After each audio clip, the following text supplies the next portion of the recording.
So today we are talking about the best zombie show ever made that has never aired. And today I have with me my co-producer and co-creator and co-conspirator. Wait, which side are you on over here? Chris Provost. Yeah. Well, hello, everybody. My name is Chris Provost. I'm excited to be here. Thank you, Dave. I'm excited to talk about zombies. I love zombies. And this was the greatest zombie show ever made that never was aired. We worked with the Syfy Channel. Somebody familiar with the Syfy Channel on cable TV. Mm-hmm. And we shot a little pilot for them for NBC Universal. And they loved it. Everybody loved it. Sponsors loved it. Everybody loved it. So why didn't it ever air? We'll get to that. It's taken us 10 years to deal with the sadness of it. Yeah. So we're going to talk a little bit about it today and get some of Chris's thing. This will be a multi-part series because we have a lot to talk about. So for those of you, if you don't know Chris is a full-time YouTuber. He has his own YouTube channel called Provost Park Pass, where he does Disney parks, basically. Or you want to give a little better description of that? Sure, yeah. It's a Disney history. It's Disney parks. I go to mostly Disney. I do other theme parks, but I go in and do a deep dive on the rides, attractions, history, cool things that you don't know about Disney. If you like Disney, then you're gonna like the channel. That's just what it comes down to. It's super easy. Yeah. In fact, it has. To be honest with you, my YouTube channel has connections to this zombie show that we're about to talk about, because the director of the zombie show was the one that told me to start my YouTube channel. And so that's how it all comes together. But we'll get to that. So I'm going to play a little bit of the teaser from we call it the Hollywood version, because we did a whole bunch of our own work before NBC Universal gave us some money to do something. So I'm going to play you the first little teaser of the first presentation pilot that we did. I'm just going to play the first little character intro because that'll kind of help introduce a little bit about the show, the premise, a little bit about the theme. So here we go.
So it's called ZEROS, as you can see on the screen, Zombie Extermination and Removal Operations. Mm-hmm.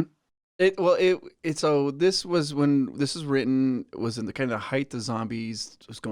There was a revival for zombies for a while there in Hollywood. And this was right in the height of that. I think it was the first season of the Walking Dead had come out. No, this is before Walking Dead. We started this before Walking Dead. The idea before Walking Dead had aired. Yeah. But we'd heard about it, the catalyst for this was actually a video game. It was Left 4 Dead 2. Yes, Left 4 Dead 2. Well, Left 4 Dead and Left 4 Dead 2. So me, Chris, and our friend Greg would play this game all the time. I'm sitting there one night, we're playing this game, and I realize here's the personalities. Like, I'm like, okay, we got to strategize. There's zombies coming in a horde, and we got to go over here and go over there. And Chris is like, yeah, okay, we'll do that and do that. And we're like, wait, where's Greg? And we see this little character of Greg running off like gung ho. And he's like, send it. And they're like, Greg, you're going to die. I'm fine. I'm down. Come and get me. Yeah. And then Chris will be like losing his mind, like, what are you doing? And everything. And then I'm laughing. And Well, the whole, the video game though, in the video game, you if you die, you want to stay as a group. Because you if have to you have to stay as a group, and if you go by yourself, your character dies, and then everybody else dies.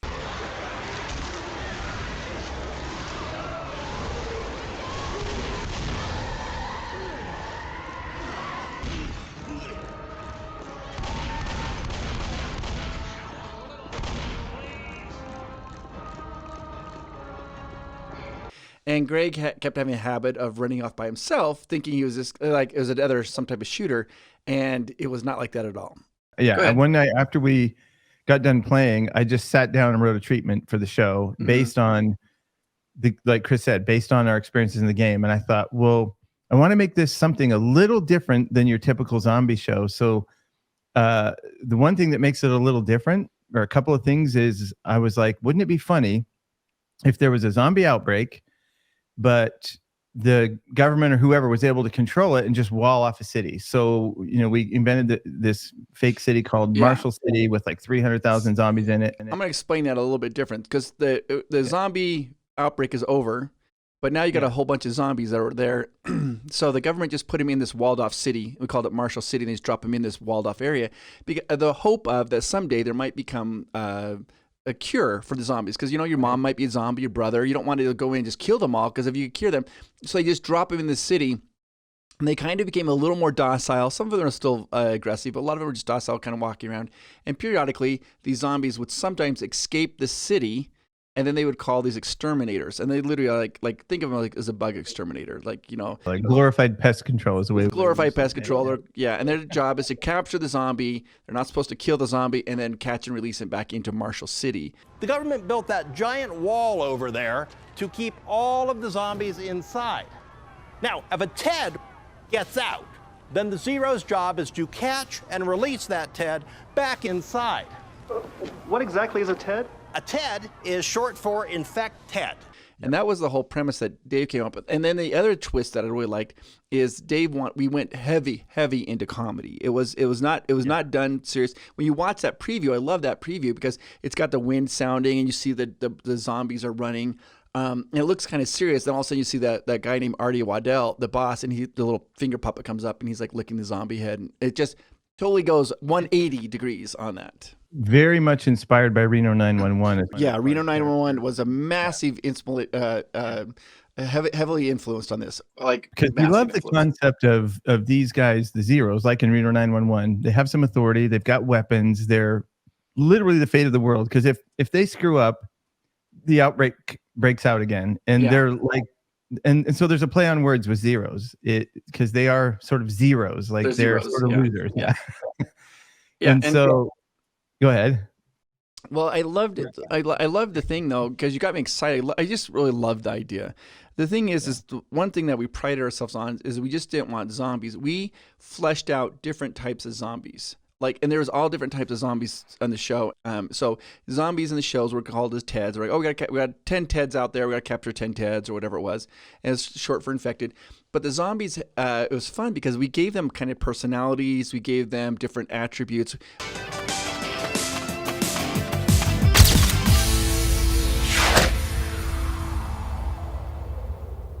We had one that was called a mimic zombie that they want to still be human. So if they see a human, they're going to mimic whatever that human's doing, trying to blend in, pretend to be a human. The construction site's using a Ted as a flagger?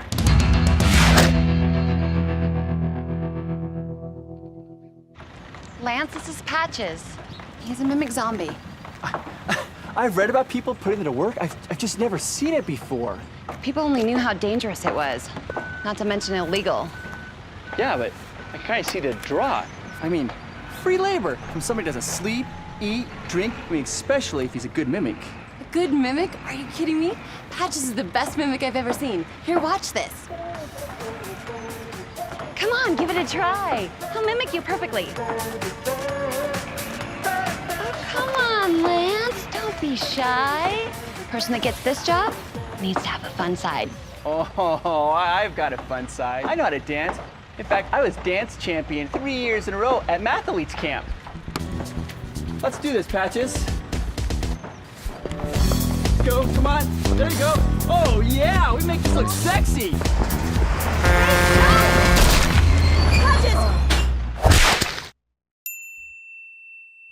It's a mimic zombie. We do have like the killer zombies who go on to kind of kill different things. But we came up with all these different. I remember a big flow chart of all the different types of zombies that we could show for regulars. Like they would have names.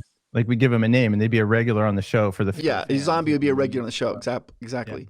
The thing that kind of made this unique as well is, when I was thinking about it, I'm like, whenever there's a national tragedy or some big thing, like within about 6 months, everybody forgets about it and they don't worry about it anymore. I mean, this was long before the pandemic, and we saw that kind of with the pandemic. Like everybody was nervous for a while, and then pretty soon it just turned into, a lot of people. I remember the way you pitched it is if you said, pretend that you're in Florida. When you first get to Florida, you'd be super concerned about alligators. But then after a while, or a crocodile, after a while, you're just like, it's just part of his everyday living. You're like, oh yeah, don't ever jump in untested water because there could be something dangerous in there. And it just becomes part of your way of life, knowing there's crocodiles around you. So you just kind of live with it.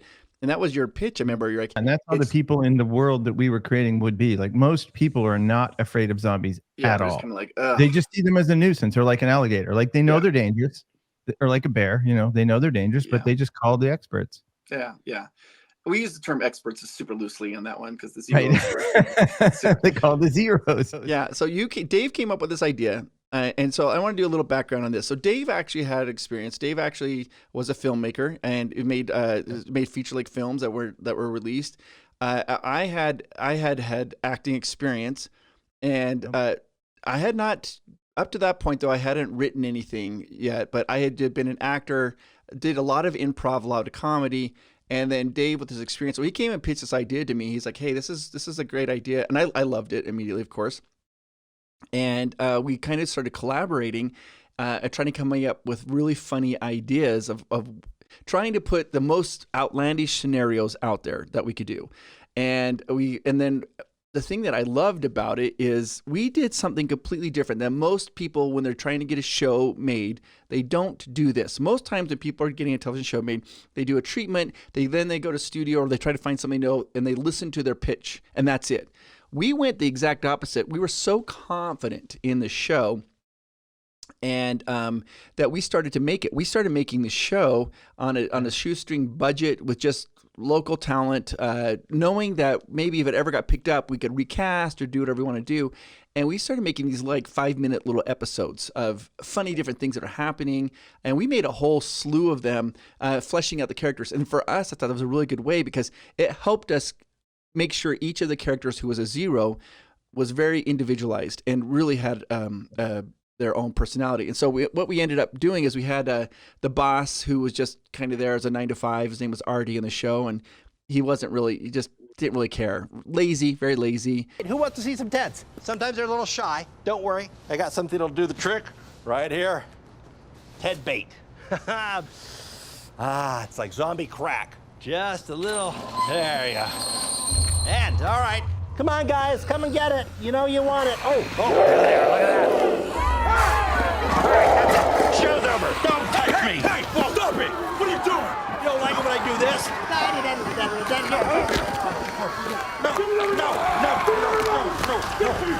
No. Get it now, you sucker. Don't worry. Zombies do not know how to work a remote control. See, it's fine.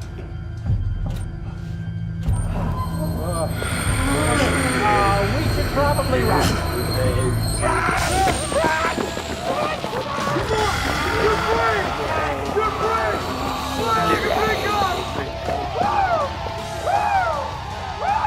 Then we had Alex. She was kind of the eye candy for the kind of the sex appeal for the show. Female, super good shooter. She's probably the most methodical of all the characters. She's level-headed. She knows that what they're doing is actually important, even though if people don't think it's important. Her little quirk is that she was self-aware that she was the hot girl with a gun. Yeah, she was aware of it. She was completely aware of it, and that kind of made it fun when we wrote episodes because you could play off of that a little bit. Please dispatch to any zero in the area of 1253 Wallflower. We need a zombie retrieval. Chuck. Who's Chuck? You don't have to look ridiculous. You don't have to look ugly, right? You can be hot. I mean, because let's face it, a hot girl with a gun, you're gonna go places. That was definitely Chuck. Here, take my gun. Okay. No, the little one. There's a better entrance around the back. I'm gonna take it and flank him from there. I'll go with you. You have no field experience, Lance. It's too dangerous. Trust me, you'll be safer here. We had another female. Her name was Miranda. Super aggressive, just aggressive, and just wanted to. Feisty. Always trying to prove herself. Like she had a complex. She wanted to be thought of as like one of the guys. We had Marco was the other one. Miranda's thing was she was very superstitious. Oh yeah, very, very superstitious. Very superstitious. I came from a very superstitious family, so always worried about things that didn't really matter. She always would be worried about things like that. Guys, this is Lance Lay Geek. He is the gentleman we're considering for the biochemist position. Geek? Okay, guys, look, we have a little bit of a situation, all right? All of the Teds got out. Yeah, you let him out. No, porn stash. Oh my God, I hate mustache. It's so Marco, one of my favorite characters he was written as, he was kind of like a hothead, but a know-it-all. He's one of those guys that always has to one-up you on everything. Super cocky. But can't back it up. Yeah, not super, kind of talentless, but super cocky. Just that guy. And I'll talk. Yeah. And it's so fun to write for him. I love the smell of zombie flesh in the morning. You! Let me introduce you to my ladies. This one goes everywhere with me. I call her Leia. She's my princess. This is my first gun. I call her Amidala, because she's fancy. I carved those grooves myself. Went over it with a little Sharpie so it pops out. I'm pretty sure that is real elk bone. Alex, bitch. Artie, blubbery bitch. Miranda, stone cold bitch. This new guy, Lance, he's dripping with bitchosity. And me, I'm a cold-blooded killer. And then the character Lance, that was a character I ended up playing. What we did is we had a premise that they had to have a zombie specialist or behaviorist, and this guy is completely out of his element. All he's ever done is lab work, studied studied zombies from afar in the book, never seen them in flesh, and then he ends up getting recruited by the Zeros to be part of to build up the report, the report of having a zombie behaviorist on staff, and he ends up coming in way out of his depth, He's doesn't know he's never handled weapons. He's never really flirted before. He doesn't really know. So everything in this whole Zero, he's not cocky. So every one of not superstitious, every one of those other characters was the exact polar opposite really of Lance. His little thing was he had no game. Like we actually wanted him to be the straight guy, meaning like the normal person. Like, so because when you're trying to set up a premise, you have to have a character that can kind of ask the questions. Yeah. And so the audience can learn. A lot of exposition. And that was Lance's primary role. So he was a central character in the show because he learned about the Zeros and things along the way. But he also had to have a quirk because he's a Zero. And his was that he basically had no game. Lance, sorry, a little help. The door sticks. It's hard to open. Oh, good. Come on in. We're ready for you. Okay.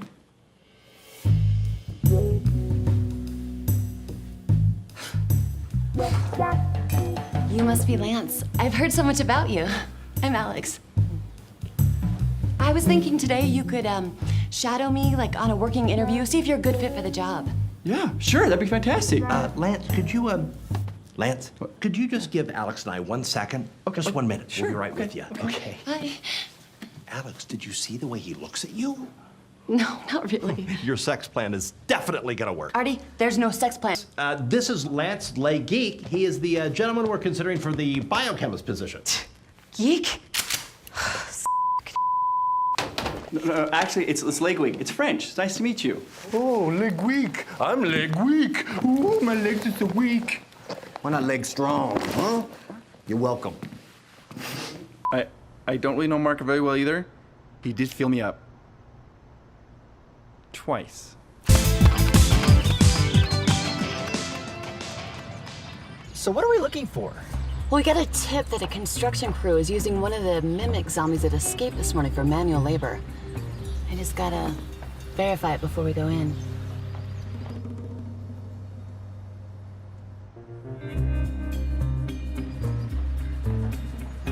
Oh my gosh, there's patches. Yeah. And if anything good happened to Lance, you know, like if anything would ever good would happen to him that he could feel good about, then the next scene or something would happen would kind of take that swagger away from him. So that way it was just more of a, so he never was able to build momentum. You know, it's just going up and then back down, up and back down.